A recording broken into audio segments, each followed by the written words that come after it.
कस्बे में एक विधवा अंधी औरत रहती थी।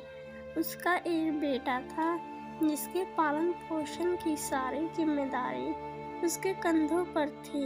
वह अपने बेटे को पढ़ा लिखा कर एक बहुत बड़ा आदमी बनाना चाहती थी, इसलिए उसने उसका दाखिला कस्बे के सबसे अच्छे स्कूल में किया। वह दिन रात मेहनत करती ताकि बेटे की स्कूल की फीस दे सके। लड़के के स्कूल के बच्चे उसकी माँ के बारे में जानते थे। वह सब उसे अंधी का बेटा कहकर चिढ़ाते थे। लड़का इससे बहुत परेशान था। उसे अपनी माँ पर शर्म आने लगी थी। वह उसके साथ कहीं भी आने जाने से कतराने लगा था। जब लड़का बड़ा हुआ तो उसकी शहर में अच्छी नौकरी लग गई। उसने अपनी माँ से वादा किया कि शहर में मकान लेकर वह उसे लेने आएगा, लेकिन वह शहर गया तो फिर लौटकर वापस नहीं आया। उसकी अंधी माँ उसका इंतजार करती रह गई। कई महीने बीत गए, लड़के की कोई खबर नहीं आई। कई महीने बीत गए, लड़की की कोई खबर नहीं आई।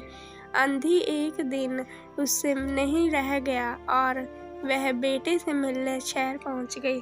पूछते पूछते वह बेटे के ऑफिस पहुंची। यहाँ सिक्योरिटी गार्ड ने उसे रोक दिया। अंधी औरत ने गार्ड को अपने बेटे का नाम बताया और बोली कि उससे जाकर कह दो कि गांव से कोई मिलने आया है। गार्ड ने जाकर उसके बेटे को बताया। बेटे ने ऑफिस की खिड़की से देखा तो उसे अपनी माँ गेट के बाहर खड़ी नजर आई। वह ऑफिस में सबके सामने अपनी माँ की वजह से शर्मिंदा नहीं होना चाहता था। उसने कहला दिया कि वह ऑफिस में नहीं है। अंधी औरत वहां से चली गई। शाम को वह लड़का ऑफिस से घर जाने के लिए निकला। रास्ते में एक जगह काफी भीड़ जमा थी। वह अपनी गाड़ी रोककर भीड़ के पास पहुंचा और तो बीच सड़क में अपनी माँ को मारा पाया। उसके हाथ में एक चिट्ठी थी जिसमें लिखा था, बेटा बड़े दिन हो गए थे, तेरी कोई खबर नहीं मिली। चिंता हो रही थी, इसीलिए तुझसे मिलने चली आई। तू तो अब बड़ा आदमी बन गया है। तुझसे मिलना अब शायद मुझे गरीब की किस्मत में नहीं, लेकिन मैं बहुत खुश हूँ तेरे लिए।